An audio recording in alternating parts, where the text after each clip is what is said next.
किस तरह से हम इस साल नीट में सेलेक्ट हो सकते हैं, एक अच्छे गवर्नमेंट मेडिकल कॉलेज में जा सकते हैं। अगर इस स्ट्रेटेजी को फॉलो करता है बच्चा तो आसानी से वो 100% सिलेबस भी कवर कर सकता है और इवन दो एक बार रिवीजन भी कर सकता है। 90% क्वेश्चन ऐसे आते हैं जो ट्रेडिशनल होते हैं, परंपरागत होते हैं, मतलब जैसे आते रहे हैं वैसे ही आते हैं। फिजिक्स में मैंने कहा 150 मार्क्स, केमिस्ट्री में 150 मार्क्स एंड बायोलॉजी में 340 मार्क्स। जो नीट 2021 हुआ था, हजारों की संख्या में बच्चे ऐसे थे जिनके 360 आउट ऑफ 360 मार्क्स।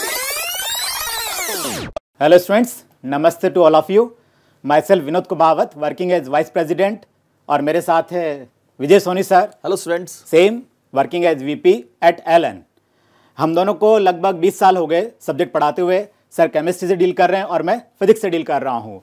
आज का हमारा जो टॉपिक है बच्चों, वो काफ़ी कुछ आपको इस स्लाइड से पता भी लग रहा है। मिशन सक्सेस नीट 2022 का जो नीट एग्जाम होने जा रहा है, उसमें किस तरह से आप अपने आप को सक्सेस बनाने वाले हैं, उसी के बारे में हम बात करने जा रहे हैं। आपको जैसे कि ऑलरेडी मालूम पड़ चुका है कि आपका एग्जाम डेट 17 जुलाई 2022, ये आपकी एग्जाम डेट आ चुकी है। आज का हमारा जो टारगेट है बेसिकली कि किस तरह से हम इस साल नीट में सेलेक्ट हो सकते हैं, एक अच्छे गवर्नमेंट मेडिकल कॉलेज में जा सकते हैं, ये हम डिस्कस करने जा रहे हैं। आज की जो डेट है उसके अकॉर्डिंग ऑलमोस्ट 90 डेज हमारे पास अवेलेबल है प्रिपरेशन के लिए। अगर इन 90 डेज से कुमावत सर ने भी कहा कि 90 डेज अभी आज से हम काउंट करते हैं, तो लगभग हमारे पास 90 डेज बाकी हैं। इसको किस तरह से हम यूटिलाइज करें कि एक अच्छे गवर्नमेंट कॉलेज में मेडिकल MBBS लेकर हम पहुंच सकते हैं, तो तरीके बहुत हो सकते हैं। लेकिन फिर भी अगर हम एक सिंपल सी कैलकुलेशन यहाँ पर देख लें कि 90 डेज अगर हमारे पास हैं, और इस वक्त अगर स्टूडेंट से मैं कहूँ कि बच्चों तुम्हें कितना पढ़ना चाहिए पर डे, कितने आवर्स की स्टडी करनी चाहिए, तो मेरे हिसाब से मिनिमम 12 आवर्स की स्टडी तो बच्चों को करनी ही चाहिए। ठीक है, बच्चे इस टाइम पर अपने 13 आवर्स, 14 आवर्स, 15 आवर्स की एवरेज स्टडी निकाल लिया करते हैं, लेकिन फिर भी मिनिमम 12 आवर्स की स्टडी तो बच्चों को करनी ही चाहिए। तो 90 × 12 आवर्स करते हैं तो ये आता है बेटा 1080 आवर्स। यानी कह सकते हैं कि नीट के एग्ज़ाम से पहले हमारे पास लगभग 1080 आवर्स बचते हैं। कुमार सर, मैं आपसे पूछता हूं कि अगर हम फिजिक्स, केमिस्ट्री, बायोलॉजी इन तीनों को अगर ओवरऑल स्टडी करते हैं तो टोटल नंबर ऑफ चैप्टर्स कितने हैं इसके अंदर? सर अगर हम NCERT की बात करते हैं इसमें, तो physics, chemistry, biology 11th and 12th पूरा अगर कंबाइन भी करते हैं तो भी ये 100 से कम चैप्टर है। 98 चैप्टर्स हैं टोटल सर। 98 चैप्टर्स हैं। और बच्चों अगर 1080 आवर्स को हम डिवाइडेड बाय 98 कर देते हैं तो यहाँ पर ये अप्रॉक्सीमेट आ रहा है अपने पास 11 आवर्स पर चैप्टर। बच्चों मैं आपसे पूछता हूँ, अब किसी भी एक चैप्टर को रिवाइज करने के लिए आपको एवरेज फॉर्म में कितने आवर्स चाहिए? तो बहुत अगर आप एक स्टूडेंट हो और आपसे ये कहा जाए कि आपको ये पूरा कंप्लीट सिलेबस रिवाइज करना है, तो किसी भी एक चैप्टर को रिवाइज करने के लिए आपको कम से कम कितना टाइम चाहिए? सर ये चैप्टर पे डिपेंड करता है वैसे तो। जैसे कुछ चैप्टर तो ऐसे हैं जो मैं आधे घंटे में कवर कर लूंगा आराम से। सरफेस केमिस्ट्री है, EM वेव्स है, हाँ कुछ चैप्टर ऐसे हैं, और कुछ चैप्टर ऐसे भी है जो 8-10 घंटे भी लग सकते हैं मुझे। लग सकते हैं, ठीक है, ऐसे गिने चुने चैप्टर्स हैं, लेकिन 8-10 घंटे लगने वाले चैप्टर्स भी हैं। जैसे इकोलॉजी है, एक बहुत बड़ा चैप्टर अपने आप में, रे ऑप्टिक्स बहुत बड़ा चैप्टर है, जेनेटिक्स है, तो 8 आवर्स, हाईएस्ट 9 आवर्स मान सकते हैं, 10 आवर्स मान सकते हैं अपन। हाँ, लेकिन अगर सभी चैप्टर्स को अगर हम ओवरऑल टोटलिटी में देखते हैं तो एवरेज फॉर्म में कितना हमें टाइम लगना चाहिए? सर 5 घंटे के आसपास मान सकते हैं। 5 घंटे के आसपास। कुमावत सर क्योंकि अपने ज़माने के गोल्ड मेडलिस्ट रहे हैं, ठीक है, इनको 5 आवर्स लग सकते हैं। बच्चों अपन तो 6 आवर्स की बात कर लेते हैं। 6 आवर्स, चलो 7 आवर्स दिए आपको। अगर 7 आवर्स भी देखते हैं पर चैप्टर के लिए एवरेज फॉर्म में, बच्चों मैं फिर बोल रहा हूँ एवरेज फॉर्म में, कुछ चैप्टर ऐसे भी है कि 1 घंटे में पूरे जाएंगे, कुछ 2 घंटे में, कुछ 5 घंटे में, कुछ 10 घंटे में। एवरेज फॉर्म में अगर अपन 7 आवर्स भी यहाँ पर ले लेते हैं, लेकिन अपने पास अवेलेबल है कितने? 11 आवर्स पर चैप्टर। यानी कि ढंग से थ्योरेटिकल पार्ट कवर कर सकते हैं, ढंग से उनके न्यूमेरिकल सेक्शन की हम बहुत बढ़िया प्रैक्टिस भी यहां पर कर सकते हैं, उसके बाद भी सफिशिएंट टाइम बचेगा अपने पास। और ये कब लेकर चल रहे हैं? जब 12 आवर्स की स्टडी लेकर चल रहे हैं अपन पर डे। आप चाहे तो इसको बढ़ा भी सकते हैं, 13, 14, 15 तक भी कर सकते हैं। तो निश्चित रूप से 1080 आवर्स की स्टडी तो बाकी है ही सही मिनिमम अपने पास। और वह हमने देख ही लिया है कि 11 आवर्स पर चैप्टर अपने पास अवेलेबल है। यानी हम ऐसा भी कर सकते हैं कि एक बार कंप्लीट सिलेबस कवर करने के बाद एक बार फिर से उसका और रिवीजन किया जा सकता है। बिल्कुल सही बात है। तो निश्चित कह सकते हैं कि अगर इस स्ट्रेटेजी को फॉलो करता है बच्चा तो आसानी से वो 100% सिलेबस भी कवर कर सकता है और इवन दो एक बार रिवीजन भी कर सकता है। सही है। आप जैसे आप बता रहे हैं 6 घंटे उसको पढ़ने में लग रहे हैं, अगर तो 6 घंटे एक बार अच्छे से पढ़ने के हो गए और 2-3 घंटे का एक बार फिर से रिवीजन कर सकता है। इवन 11 आवर्स का मतलब तो ये हुआ। और सर ये 12 घंटे का मतलब ये कि किसी दिन अगर बच्चा 8 घंटे पढ़े तो किसी दूसरे दिन उसको 16 घंटे पढ़ना चाहिए। ऑब्वियस ताकि एवरेज आराम से 12 घंटे निकल जाए। बिल्कुल सही है। सर कुमार सर, मैं आपसे एक बात और पूछना चाहूँगा यहाँ पर कि पिछले 5 सालों से नीट एग्ज़ाम हो रहा है, एनटीए के द्वारा ये एग्ज़ाम किया जा रहा है, तो पिछले 5 सालों में क्या ट्रेंड रहा है इस एग्ज़ाम का, एक बार हम बच्चों से वो भी डिस्कस करें एक बार। बिल्कुल ज़रूर, क्योंकि किसी एग्ज़ाम की हम तैयारी करते हैं तो हमें ये ज़रूर ध्यान रखना चाहिए कि ये एग्ज़ाम पहले किस तरह से होता रहा है और उसका पैटर्न क्या रहा है।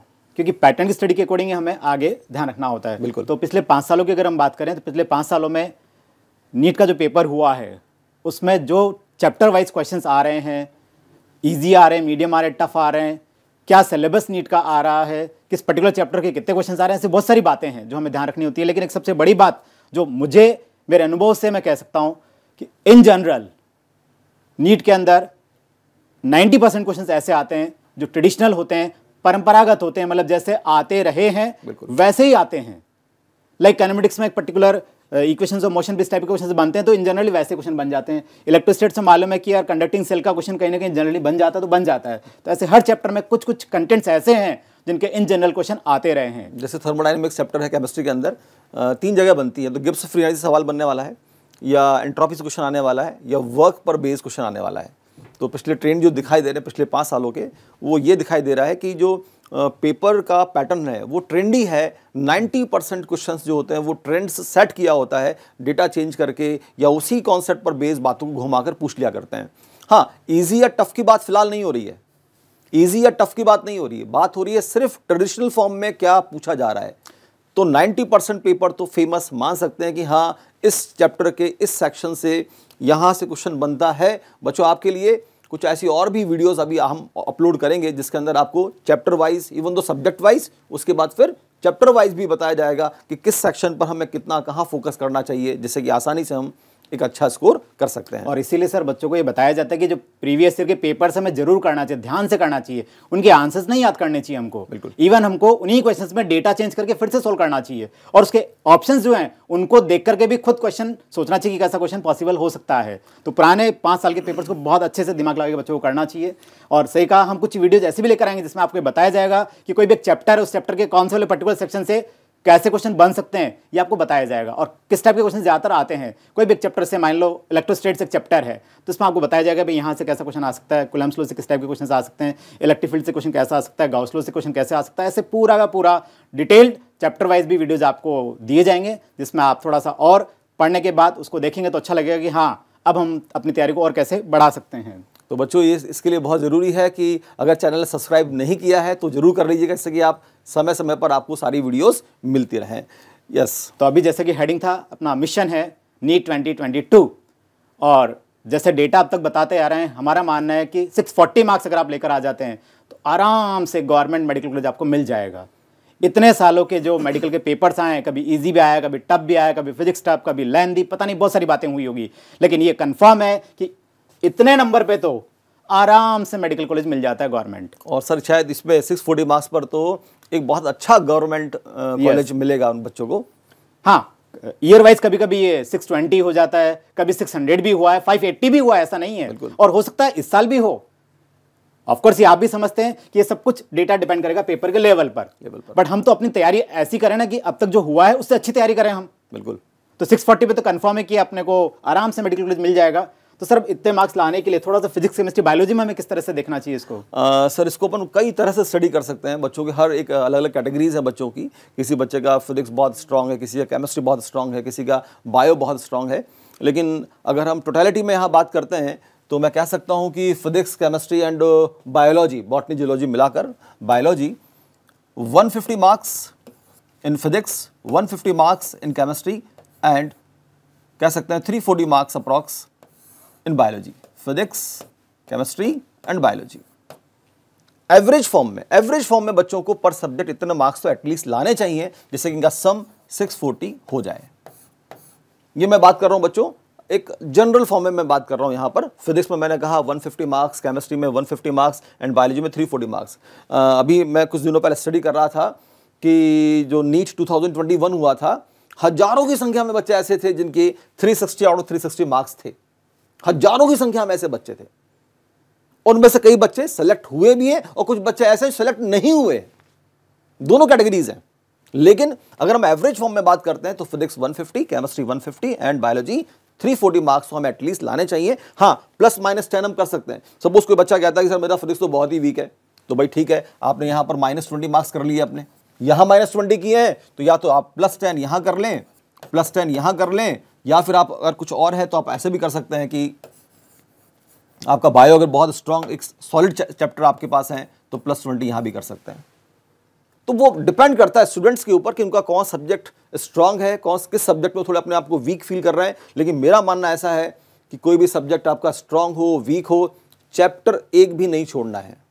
यानी सिलेबस तो आपको 100% कवर करना ही है, क्योंकि जिस तरह का पैटर्न अभी नीट के अंदर आ रहा है, पिछले 2 सालों के अंदर 720 आउट ऑफ 720 मार्क्स भी बच्चे लेकर आ रहे हैं। और अगर वो मार्क्स ला पा रहे हैं इतना, मतलब हम कह सकते हैं कि पेपर का जो लेवल है थोड़ा लो है। और अगर ऐसा लो है तो हमें कोई भी चैप्टर छोड़ना नहीं चाहिए कभी भी। हमें हर चैप्टर को एक बार कवरेज जरूर देना है। ऐसा नहीं मानना है कि इसका वेटेज बहुत कम है तो इसको छोड़ दो, इस चैप्टर को नहीं पढ़ना है। नहीं, हो सकता है उसका वेटेज कम हो, लेकिन अगर केवल एक क्वेश्चन आता है और बहुत सुपरफिशियल फॉर्म में आता है, एक बार भी चैप्टर पढ़ा हुआ है, तो निश्चित रूप से हम अटेम्प्ट कर पाएंगे, सही अटेम्प्ट कर पाएंगे।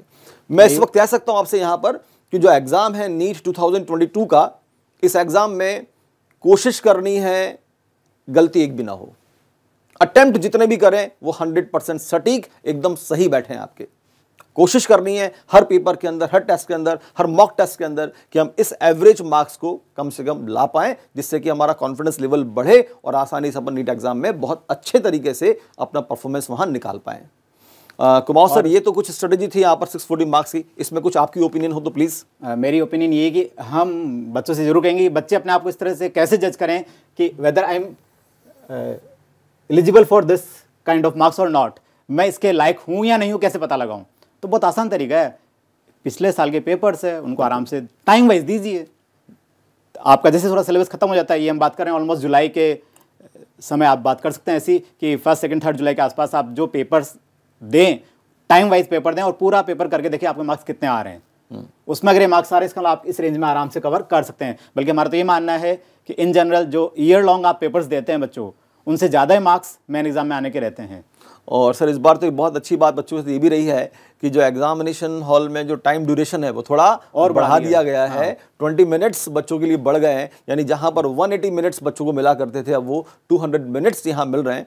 तो 20 मिनट्स एक्स्ट्रा है, तो निश्चित रूप से मिस्टेक्स की संभावनाएं और कम होने वाली हैं और एक्यूरेसी का लेवल हमें और बढ़ाना है इस एग्जाम के अंदर, जिससे कि नेगेटिविटी यानी नेगेटिव मार्क्स बहुत कम से कम हो सके अपने। यस, ये एक चेंज इस बार के एग्जाम में किया। और एक चेंज थोड़ा सा और किया है बच्चों, अगर आप थोड़ा सा पेपर की जो गाइडलाइंस आई है उसमें एक चीज़ लिखी हुई है बोनस मार्क्स के बारे में।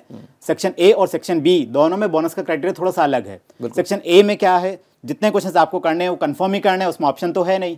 तो उसमें कोई क्वेश्चन अगर गलत आता है, उसको अगर वो क्वेश्चन को हटाते हैं तो सभी बच्चों को मार्क्स एक जैसे मिलेंगे। बट सेक्शन बी में अगर कोई क्वेश्चन गलत होता है किसी भी वजह से, लैंग्वेज गलत है, ऑप्शन मैच नहीं कर रहे हैं और उस क्वेश्चन को उन्हें हटाना पड़ता है, तो मार्क्स केवल उन्हीं बच्चों को मिलेंगे जिन्होंने वो क्वेश्चन अटेम्प्ट किया है।